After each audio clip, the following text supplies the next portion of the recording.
Just sharing po yung naging adventure namin sa Tokyo Disney Sea. We ride the Japan Railway Keio Line, about 15 minutes train from Tokyo Station to reach Maihama Station. At the entrance, you can see this global fountain. So kami, picture-picture na rin kami.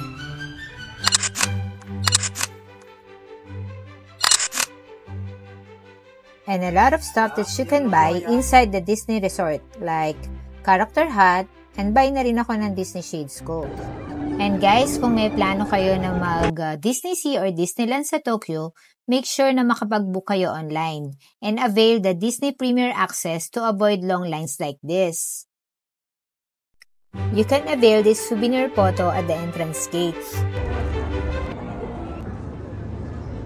And guys, para maging mas masaya at maging mas madali yung trip nyo dito sa Disney Sea and Disneyland, I advise na please download the Disney app to access the time and schedule of every rides. And guys, be ready to wear a comfortable shoes ha, because Disney Sea and Disneyland is so big and a lot of things to do. For me, one day is actually not enough.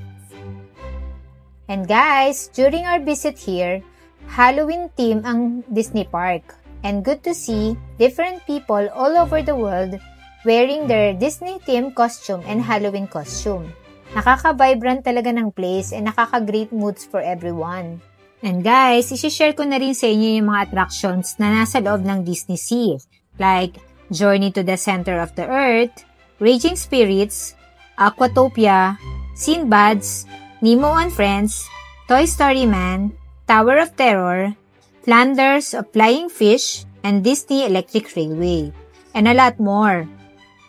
Guys, no worries. On the Disney app, it has maps that will guide you where is the actual location of each attractions. And also, I would like to give more tips to give when visiting Tokyo Disney. Like, you can bring a tumbler of water with you, it will save money. Because inside the restaurant, there is a water station that you can refill your tumbler. One thing, at Tokyo Disney Sea and Disneyland, it has different themed restaurant you can dine in. And guys, around 8:30 p.m., be ready for the fireworks fountain because a lot of people are saving their place to see this very extravagant fountain show. But this on this side is the frozen part wherein a lot of kids are very amazed. Guys, thank you for watching my videos and see you on my next vlog.